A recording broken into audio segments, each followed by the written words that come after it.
Right news in details. Russia Ukraine యుద్ధంలో కీలక పరిణామం చోటు చేసుకుంది. ఇక ఉక్రెయిన్ అధ్యక్షుడు జెలెన్స్కీ సొంత పట్టణమైనటువంటి క్రేవీ రీపై రష్యా మిస్సైళ్లతో భీకర దాడి చేసింది. ఈ ఘటనలో 18 మంది మృత్యువాత పడ్డారు. ఇక మరణించిన వారిలో 9 మంది పిల్లలున్నారు. తమ బలగాలపైన కాకుండా నేరుగా పౌర నివాసాలపై రష్యా దాడి చేస్తోందని ఉక్రెయిన్ మండిపడింది. 3 నెలల పసికందు సహా 30 మందికి ఆసుపత్రిలో చికిత్స అందిస్తున్నామని స్థానిక గవర్నర్ సెర్హా రిసాక్ తెలియజేశారు. ఇక అయితే ఈ సంఖ్య క్రమంగా పెరుగుతోందని సెర్హా చెప్పారు.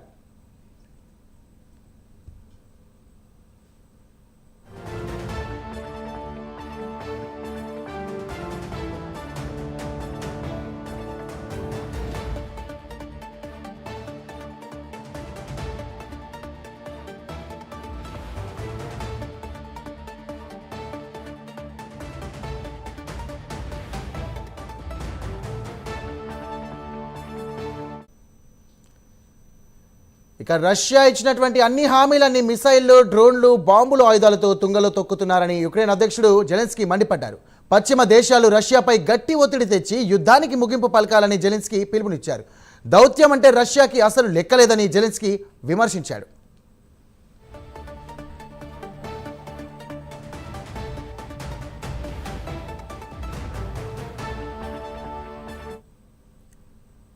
కానీ తాము ఓ సైనిక సమావేశంపైనే దాడి చేశామని రష్యా రక్షణ మంత్రిత్వ శాఖ తెలియజేసింది. అయితే ఇది తప్పుడు ప్రచారమని, నివాస ప్రాంతాలపైనే రష్యా దాడి చేసిందని యుక్రెయిన్ సైన్యం చెబుతోంది. మొదట మిసైళ్లతో దాడి చేసి ఆ తరువాత డ్రోన్లతో ప్రైవేటు ఇళ్లపై విరుచుకుపడ్డారని యుక్రెయిన్ సైన్యాధికారులు వివరించారు.